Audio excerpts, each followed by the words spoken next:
أما بعد فأعوذ بالله من الشيطان الرجيم.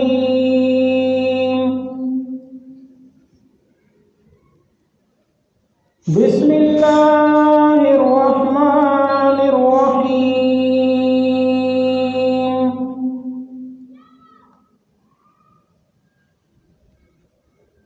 ومن أعرض عن ذكري فإن له معيشة ضنكا ونحشره يوم القيامة أعمى قال رب لم حشرتني أعمى وقد كنت بصيرا قال كذلك أتتك آياتنا فنسيتها وكذلك اليوم تنسى.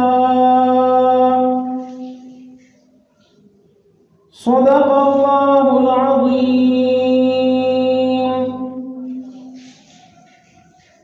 اللهم صل على محمد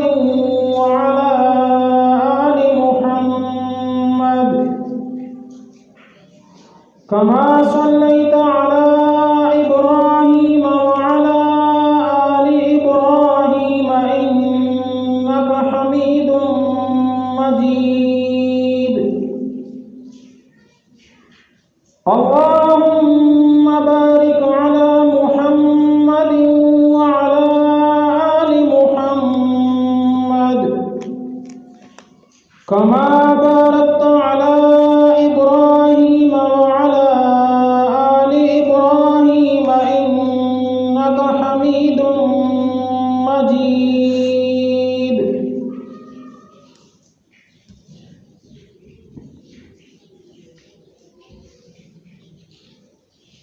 میرے عزیز دوستوں، بزرگوں اور ساتھیوں،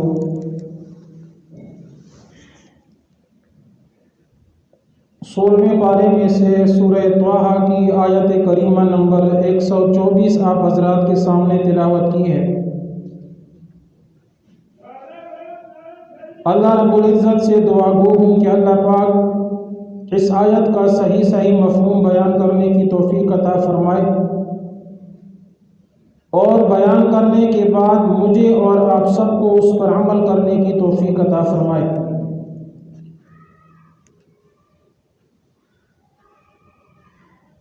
یہ آیت کریمہ جو خطبے میں نے آپ حضرات کے سامنے تلاوت کی ہے،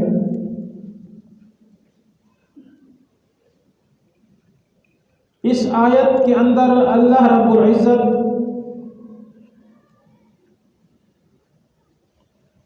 گناہ کرنے کا سائیڈ ایفیکٹ اور گناہ کرنے کا نقصان بیان فرما رہے ہیں۔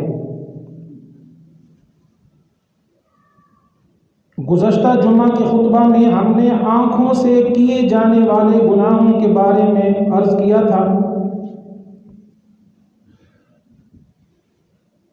آج کے اس خطبہ میں گناہ ہوتا کیا ہے اور گناہ کے ہماری زندگی پر کیا اثرات مرتب ہوتے ہیں، اس کو بیان کرنے کا ارادہ ہے۔ تو اس آیت میں اللہ رب العزت نے گناہ کا نقصان بیان فرمایا ہے۔ شریعت دو چیزوں کا نام ہے، نیکی کرنے کا اور گناہ کرنے کا۔ نیکی کریں گے تو ہمیں اس پر اجر و ثواب ملے گا، اور گناہ کریں گے تو اللہ ہم سے ناراض ہوگا۔ گناہ کسے کہتے ہیں؟ شریعت کے خلاف جانا، اللہ اور اللہ کے رسول کے خلاف جانا، یہی گناہ ہے۔ جو کام اللہ نے اور اللہ کے رسول نے ہمیں کرنے سے منع فرمایا ہے، شریعت نے ہمیں منع کیا ہے، پھر بھی ہم وہ کام کریں تو یہ گناہ ہے۔ اور گناہ کا اثر ہماری زندگی پر پڑتا ہے۔ گناہ کرنے کا اثر ہمارے بچوں کی صحت کے اوپر پڑتا ہے۔ گناہ کا اثر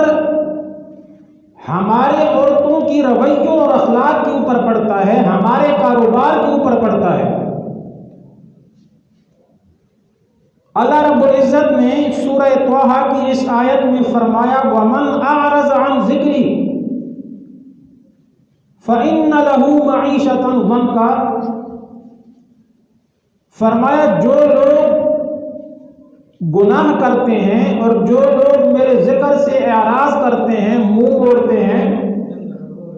جو لوگ میری نافرمانی کرتے ہیں،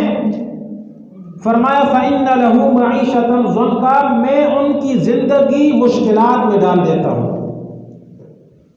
میں ان کے لیے ان کی زندگی تنگ کر دیتا ہوں۔ من اعرض عن ذکری فإن له معیشة ضنکا، اللہ رب العزت فرماتے ہیں جو لوگ، جو میرے بندے میری نافرمانیاں کرتے ہیں، میرے گناہ کرتے ہیں، فرمایا ان کی زندگی کے اندر میں مشکلات پیدا کر دیتا ہوں، ان کی زندگی کے اندر میں تنگی پیدا کر دیتا ہوں، ہر وقت وہ پریشانی میں مبتلا رہتے ہیں، ٹینشن میں رہتے ہیں۔ یہ گناہ کرنے کا ہماری زندگی پر پہلا اثر پڑتا ہے کہ انسان کی زندگی میں طرح طرح کی پریشانی اور مصیبتیں آتی رہتی ہیں۔ جو لوگ اور جو اللہ کے بندے گناہوں کی زندگی گزارتے ہیں، قرآن میں اللہ تعالیٰ فرماتے ہیں فَإِنَّ لَهُ مَعِيشَةً ضَنْكًا، بھلا ان کے پاس دنیا میں کتنا ہی پیسہ کیوں نہ ہو، بھلا ان کے پاس دنیا میں مال و دولت کیوں نہ ہو، لیکن گناہوں کی وجہ سے ان کی زندگی میں سکون نہیں ہوگا۔ یہ تو دنیا کی سزا ہے۔ اور آگے فرمایا قیامت کے دن ہم ایسے گناہگار بندوں کے لیے وَنَحْشُرُهُ يَوْمَ الْقِيَامَةِ أَعْمَى، قیامت کے دن ہم ایسے لوگوں کو اندھا کر کے اٹھائیں گے۔ دنیا میں جو لوگ گناہوں کی زندگی گزارتے ہیں، اللہ کی نافرمانی والی زندگی گزارتے ہیں، اللہ تبارک و تعالیٰ فرماتے ہیں نحشرہ یوم القیامت اعمیٰ، قیامت کے دن میدان محشر میں ہم ان لوگوں کو قبروں سے اندھا کر کے اٹھائیں گے۔ بھلا دنیا میں ان کی نظر صحیح کیوں نہ ہو، بھلا دنیا میں کبھی ان کی عینک نظر کا چشمہ لگایا ہی کیوں نہ ہو، اس سے ہماری کوئی غرض نہیں، لیکن قیامت کے دن جب ہم ایسے لوگوں کو اٹھائیں گے نحشرہ یوم القیامت اعمیٰ، تو ہم ایسے لوگوں کو اندھا کر کے اٹھائیں گے۔ قال، اور قیامت کے دن جب اللہ ایسے گناہگاروں کو اندھا کر کے اٹھائیں گے اور جب وہ قبروں سے اٹھیں گے تو ان کی آنکھوں کی بینائی اور نظر نہیں ہوگی، ان کو کچھ بھی دکھائی نہیں دے گا، تو وہ لوگ اللہ سے کہیں گے رب لم حشرتنی اعمیٰ، اے ہمارے رب دنیا میں تو ہم دیکھنے والے تھے، دنیا میں تو ہماری نظر صحیح تھی، دنیا میں تو ہمیں اپنی آنکھوں سے نظر آتا تھا، دکھائی دیتا تھا، لم حشرتنی اعمیٰ، آج قیامت کے دن تو نے ہمیں اندھا کر کے کیوں اٹھایا؟ وقد كنت بصیرا، حالانکہ دنیا میں تو میں دیکھنے والا تھا، دنیا میں تو میری نظر صحیح تھی، دنیا میں تو میں اندھا نہیں تھا، آج قیامت کے دن میری نظر نہیں ہے، مجھے تو نے اندھا کر کے کیوں اٹھایا؟ اللہ تبارک و تعالیٰ جواب میں فرمائیں گے قال کذالک اتتک آیاتنا، اے میرے بندے دنیا میں تیرے سامنے میری کتاب قرآن کی آیتیں پڑھی جاتی تھیں، کذالک اتتک آیاتنا فنسیتها، اور دنیا میں تیرے سامنے میرے اللہ میری اور میرے رسول کی باتیں ہوا کرتی تھیں، قرآن و حدیث کی باتیں ہوا کرتی تھیں، اور تو ایک کان سے سن کے دوسرے کان سے اس کو نکال دیتا تھا، میری آیتوں کو دنیا میں تو بھلا دیتا تھا۔ وَكَذَلِكَ الْيَوْمَ تُنْسَى، اسی طرح آج کے دن ہم بھی تجھے اگنور کر دیں گے، جس جس طرح دنیا میں تو میرے اور میرے پیغمبر کی باتوں کو اگنور کر دیا کرتا تھا، ایک کان سے سن کے دوسرے کان سے نکال دیا کرتا تھا اور ان پر عمل نہیں کرتا تھا، وَكَذَلِكَ الْيَوْمَ تُنْسَىٰ، اسی طرح آج کے دن ہم بھی تیرے اوپر اپنی نظر کرم نہیں ڈالیں گے۔ تو گناہوں کا نقصان قیامت کے دن تو ہونا ہی ہونا ہے، دنیا کے اندر بھی گناہ ہمیں نقصان پہنچاتے ہیں۔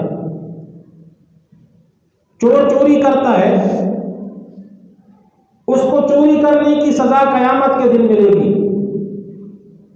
ایک آدمی غلط کام کرتا ہے،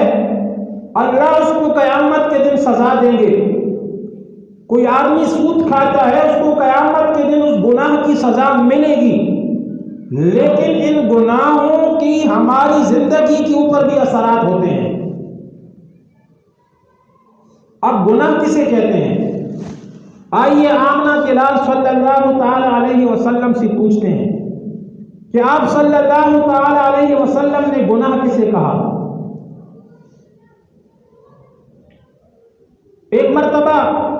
آپ صلی اللہ تعالی علیہ وسلم کے صحابہ اکرام رضی اللہ تعالی عنہم اجمعین نے آپ سے پوچھا،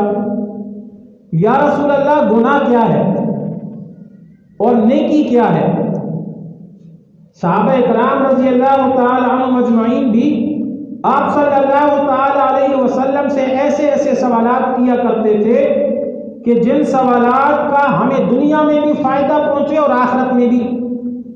چنانچہ ایک صحابی نے سوال کیا، یا رسول اللہ نیکی کیا ہوتی ہے اور گناہ کیا ہوتا ہے؟ ہمیں ذرا نیکی اور گناہ کے بارے میں بتائیے۔ چنانچہ آپ صلی اللہ تعالی علیہ وسلم نے دو لفظوں میں نیکی اور گناہ کی تعریف اپنے صحابہ کرام کو بتائی۔ آپ نے فرمایا البر، نیکی یہ ہے حسن الخلق، کہ تمہارے اخلاق اچھے ہوں، تمہارے اخلاق بہترین ہوں۔ اگر نمازیں پڑھنے کی وجہ سے اور اللہ کے سامنے دن رات سجدے کرنے کی وجہ سے تمہارے ماتھے کے اوپر نشان پڑ گئے ہوں، یہ بھی نیکی ہے۔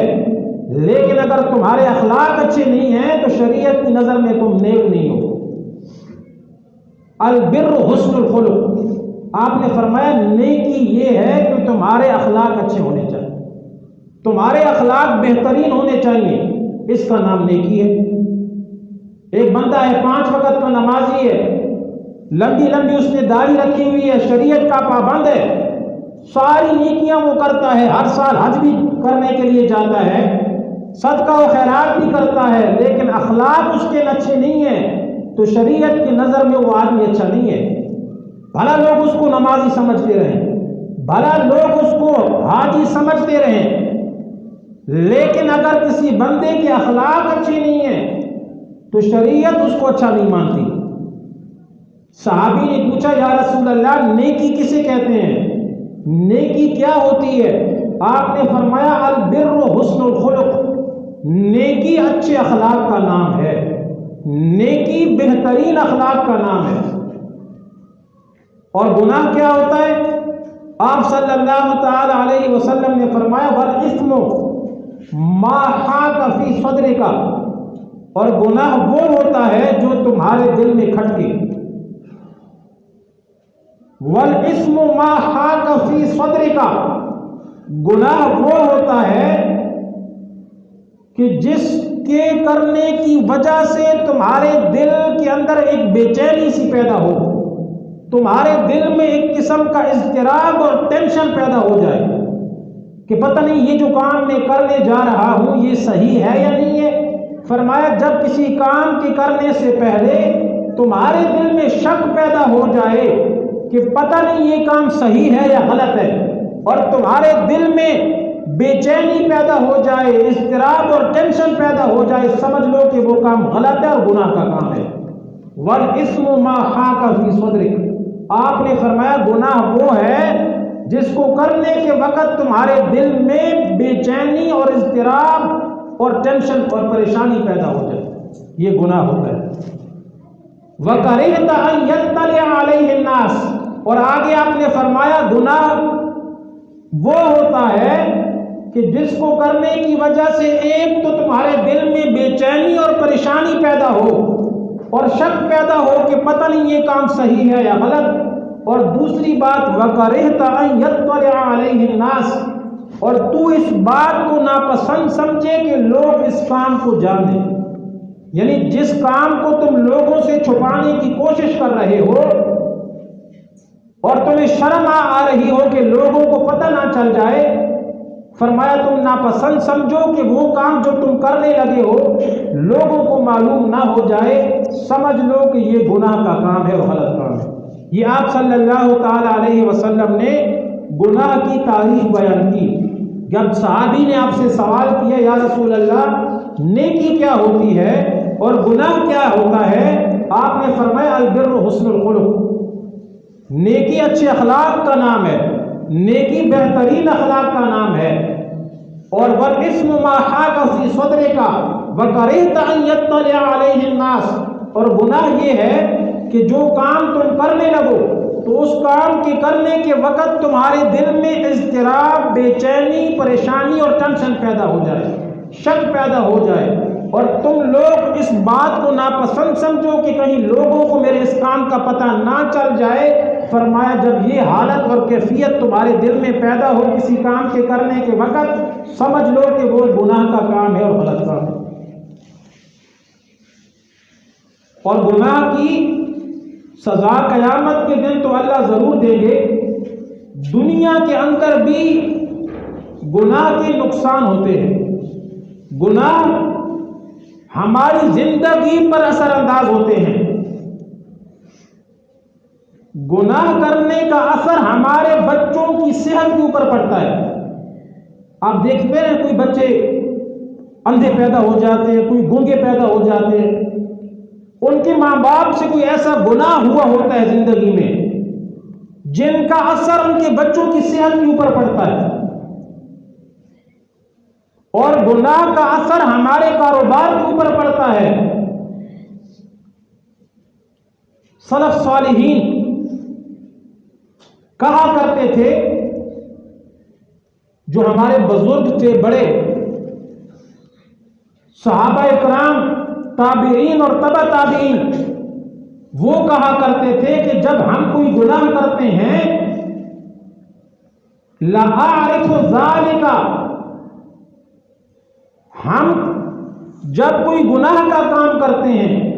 لَأَعْرِفُ ذَلِكَ فی سوء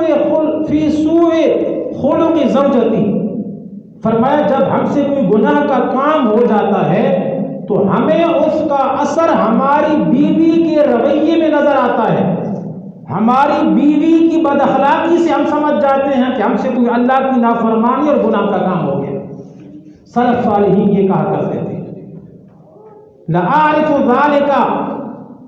فِي سُوءِ خُلْقِ زَوْجَتِي وَتَأَثُّرِ دَابَّتِي، اور وہ کہا کرتے تھے کہ جب ہم سے کوئی گناہ ہو جاتا ہے تو ہمیں اس گناہ کا اثر ہمیں اپنی سواری کے اندر نظر آتا ہے کہ ہماری سواری چلتے چلتے پھسل کر زمین پر گر جاتی ہے تو ہم سمجھ جاتے ہیں کہ ہم سے کوئی گناہ ہو گیا ہے۔ تو گناہوں کا اثر ہماری زندگی کے اوپر پڑتا ہے۔ اور آپ صلی اللہ تعالی علیہ وسلم نے فرمایا مومن آدمی، جس بندے کے دل کے اندر ایمان موجود ہوتا ہے، اس کو اپنے گناہ پہاڑ جیسے نظر آتے ہیں۔ آپ نے فرمایا، بخاری کی حدیث ہے، ان المؤمن یرا ذنوبہ کانہ قاعد تحت جبل، آپ نے فرمایا جو مسلمان اور مومن بندہ ہوتا ہے جب اس سے کوئی گناہ ہو جاتا ہے تو وہ ایسے فیل کرتا ہے، ایسے محسوس کرتا ہے جیسے وہ پہاڑ کے نیچے بیٹھا ہوا ہو اور پہاڑ اس کے اوپر گر رہا ہو۔ جب کسی ایمان والے بندے سے اللہ کی کوئی نافرمانی اور گناہ ہو جاتا ہے، آپ صلی اللہ تعالی علیہ وسلم فرماتے ہیں تو وہ ایمان والا بندہ اس طرح بے چین ہو جاتا ہے، بے سکون ہو جاتا ہے، اور یرا ذنوبہ، اپنے گناہوں کو بوجھ کو یوں اپنے اوپر سمجھتا ہے کأنہ قاعد تحت جبل، جیسے کہ وہ بندہ پہاڑ کے نیچے بیٹھا ہوا ہو اور پہاڑ اس کے اوپر گرنے والا ہو۔ ایسے ایمان والے بندے کو اپنے گناہ کا بوجھ محسوس ہوتا ہے۔ اور وَإِنَّ الْفَاجِرَ يَرَى ذُنُوبَهُ، آپ نے فرمایا جو فاسق آدمی ہوتا ہے، جو اللہ کا نافرمان آدمی ہوتا ہے، جب اس سے کوئی گناہ ہو جاتا ہے تو وہ اپنے گناہ کو یوں سمجھتا ہے کذباب المرۃ علی انفہ، جیسے کہ اس کی ناک پر ایک مکھی بیٹھ کے اڑ گئی ہو، اس کو کوئی فرق نہیں پڑتا، گناہ پہ گناہ کیے جاتا ہے۔ آپ نے فرمایا ان الفاجر یرا ذنوبہ کذباب الانف کذباب المرۃ علی انفہ، فاسق اور نافرمان بندہ وہ اپنے گناہوں کو ایسے ہلکا سمجھتا ہے جیسے کہ اس کی ناک کے اوپر مکھی بیٹھ کے اڑ گئی ہو، اس کو پرواہ نہیں ہوتی، اللہ کی نافرمانیوں پہ نافرمانی کیا جاتا ہے۔ گناہوں کو ہلکا نہیں سمجھنا چاہیے۔ بعض دفعہ چھوٹے چھوٹے گناہ بندے کو برباد کر دیتے ہیں، چھوٹے چھوٹے گناہ بندے کو ہلاک کر دیتے ہیں۔ آپ صلی اللہ تعالی علیہ وسلم نے فرمایا لَيَأْتِيَنَّ أَقْوَامٌ مِّنْ أُمَّتِي، قیامت کے دن میری امت کے بعض لوگ ایسے آئیں گے کہ جن کے پاس احد پہاڑ کے برابر نیکیاں ہوں گی۔ لَيَأْتِيَنَّ أَقْوَامٌ مِّنْ أُمَّتِي يَوْمَ الْقِيَامَةِ، فرمایا کہ میری امت کے بعض لوگ قیامت کے دن ایسے ہوں گے میدان محشر میں کہ ان کے پاس نیکیوں کے ڈھیر لگے ہوں گے اور انہوں نے دنیا میں اتنی نیکیاں کی ہوں گی جیسے احد پہاڑ۔ احد پہاڑ بہت بڑا پہاڑ ہے، لیکن آپ نے فرمایا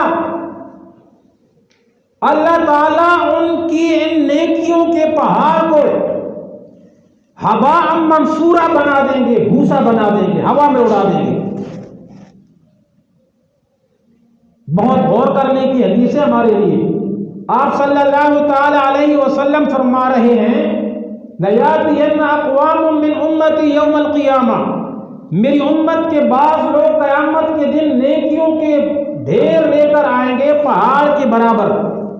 لیکن اللہ ان کی ان ساری نیکیوں کو بھوسی کی طرح ہوا میں اڑا دیں گے۔ صحابہ اکرام ڈر گئے اور سہم گئے، اور صحابہ اکرام نے آپ سے پوچھا یا رسول اللہ یہ کون بد نصیب ہوں گے جنہوں نے دنیا میں اپنی زندگیاں کھپائی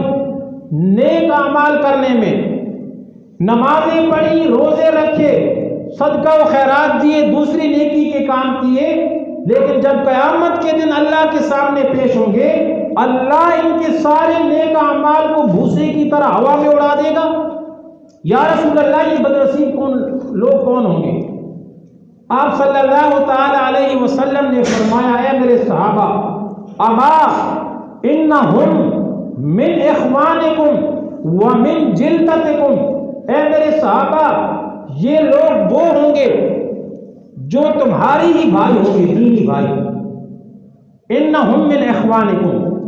اے میرے صحابہ یہ تمہارے ہی بھائیوں میں سے ہوں گے، تمہارے بعد آئیں گے، ومن جلدتکم، اور تمہاری ہی نسل میں سے ہوں گے،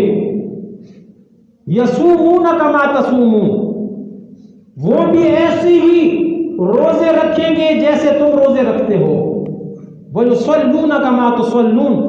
اور وہ بھی ایسے ہی نمازیں پڑھیں گے جیسے تم نمازیں پڑھتے ہو، ویاخذون من اللیل کما تاخذون، اور وہ بھی رات کو اٹھ کر تہجد پڑھیں گے جیسے تم تہجد پڑھتے ہو۔ یہ آپ صلی اللہ تعالی علیہ وسلم اپنے صحابہ کو بیان فرما رہے ہیں، ان لوگوں کے بارے میں جو قیامت میں نیکیوں کے ڈھیر لے کر آئیں گے اور اللہ ان کی نیکیوں کو ہوا میں اڑا دے گا۔ صحابہ کے پوچھنے پر آپ فرما رہے ہیں اے میرے صحابہ یہ لوگ وہ ہوں گے جو تمہارے ہی بھائی ہوں گے، تمہاری ہی نسل میں سے ہوں گے، تمہاری ہی طرح یہ نمازیں پڑھیں گے اور تمہاری ہی طرح روزے رکھیں گے، لیکن ولیکن انہم اذا خلوا بمحارم اللہ لیکن اے میرے صحابہ، یہ لوگ وہ لوگ ہوں گے جن کی تنہائی گناہوں سے آلودہ ہوگی۔ لوگوں کے سامنے تو اچھا بننے کی کوشش کریں گے، اور لوگوں کے سامنے اور پبلک میں اپنے آپ کو اچھا بنانے اور ثابت کرنے کی کوشش کریں گے۔ لوگوں کے سامنے تو ہر کوئی اچھا بننے کی کوشش کرتا ہے، لیکن تنہائی انسان کی کیسی ہونی چاہیے؟ جب انسان اکیلا ہو، تنہا ہو، تو تنہائی میں اس کا اپنے رب کے ساتھ کیا معاملہ ہونا چاہیے؟ آج سب سے زیادہ خطرناک گناہ وہ ہیں جو تنہائی کے ہمارے گناہ ہیں، اور آج شیطان نے تنہائی کے گناہوں کو ہمارے لیے اور بھی آسان بنا دیا ہے۔ موبائل ہے، انٹرنیٹ ہے، رات کا وقت ہے، آپ اور آپ کے رب کا معاملہ ہے، اور کسی کو نہیں پتا کہ آپ موبائل میں کیا دیکھ رہے ہیں، آپ کی آنکھیں موبائل میں کیا دیکھ رہی ہیں، اور آپ کے ہاتھ کیا ٹچ کر رہے ہیں۔ آپ نے فرمایا اے میرے صحابہ، وَلَٰكِنْ إِنَّهُمْ إِذَا خَلَوْا بِمَحَارِمِ اللَّهِ، وہ لوگ جو قیامت کے دن نیکیوں کے ڈھیر لے کر آئیں گے، پہاڑ جیسی وزنی نیکیاں، اور اللہ ان کو یوں ہوا میں اڑا دے گا۔ وہ لوگ کون ہوں گے؟ فرمایا جب وہ لوگ تنہائی میں ہوا کرتے تھے، وَلَٰكِنْ إِنَّهُمْ إِذَا خَلَوْا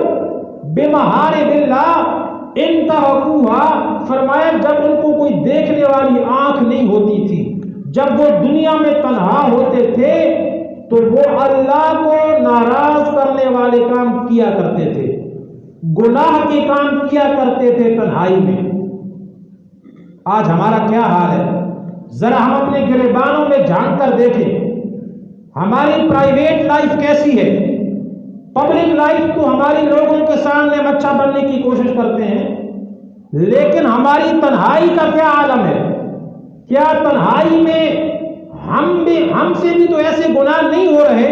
کہ جس کی وجہ سے ہماری 5 ٹائم کی نمازیں قیامت کے دن یوں ہوا میں اڑ جائے، ہمارے رمضان کے روزوں کو اللہ یوں ہوا میں اڑا دے، ہمارے صدقہ و خیرات، تلاوتیں، ذکر و اذکار کو یوں ہوا میں اللہ اڑا دے؟ کیا ہمارا شمار تو ان لوگوں میں نہیں ہے؟ اس لیے میرے دوستو، سب سے خطرناک گناہ آج تنہائی کے ہمارے گناہ ہیں، اور گناہوں سے بچا کیسے جائے؟ ہر انسان سے گناہ ہوتے ہیں۔ حدیث میں آپ صلی اللہ تعالی علیہ وسلم فرماتے ہیں کل بنی آدم خطاء، آدم کا ہر بیٹا گناہ گار ہے۔ آپ نے فرمایا کل بنی آدم خطاء، آدم کا ہر بیٹا گناہ گار ہے۔ کوئی بندہ یہ کہے کہ میں نے زندگی میں کبھی گناہ نہیں کیا، وہ جھوٹ بولتا ہے۔ لیکن آپ نے فرمایا وَخَيْرُ الْخَطَّائِينَ التَّوَّابُونَ، بہترین خطا کار اور گناہ کرنے والے لوگ وہ ہیں جب ان سے ناسمجھی میں اللہ کی کوئی نافرمانی اور گناہ ہو جائے، التوابون، وہ فوراً اللہ سے رجوع کرتے ہیں، اپنے گناہوں کی معافی مانگتے ہیں۔ تو گناہوں سے کیسے بچا جائے؟ پچھلے جمعہ پر بھی میں نے کچھ ایسے اعمال بتائے تھے جن کی وجہ سے انسان گناہوں سے اپنے آپ کو بچا سکتا ہے۔ آج چند مزید ایسے اعمال اور کام جن کی وجہ سے انسان کوشش کرے تو اپنی زندگی کو گناہوں سے بچا سکتا ہے، اور اپنے نیک اعمال کو وہ قیامت کے لیے محفوظ اور ذخیرہ کر سکتا ہے، ضائع ہونے سے بچا سکتا ہے۔ سب سے پہلے ہمارے دل میں یہ احساس پیدا ہونا چاہیے کہ دنیا کے اندر کوئی ایسی جگہ نہیں ہے جہاں ہمیں اللہ نہ دیکھ رہا ہو۔ دنیا میں کوئی جگہ ایسی نہیں ہے جہاں ہم اللہ سے چھپ سکیں، چاہے وہ لوگوں کے سامنے ہو یا تنہائی کے اندر ہو، باہر ہو یا گھر میں ہو، کوئی جگہ اللہ سے چھپی ہوئی نہیں ہے۔ قرآن کہتا ہے الم تعلم بان اللہ یرا، کیا تم نہیں جانتے کہ اللہ تمہیں دیکھ رہا ہے؟ اور دوسری جگہ سورہ مجادلہ کے اندر 28ویں پارے میں اللہ پاک فرماتے ہیں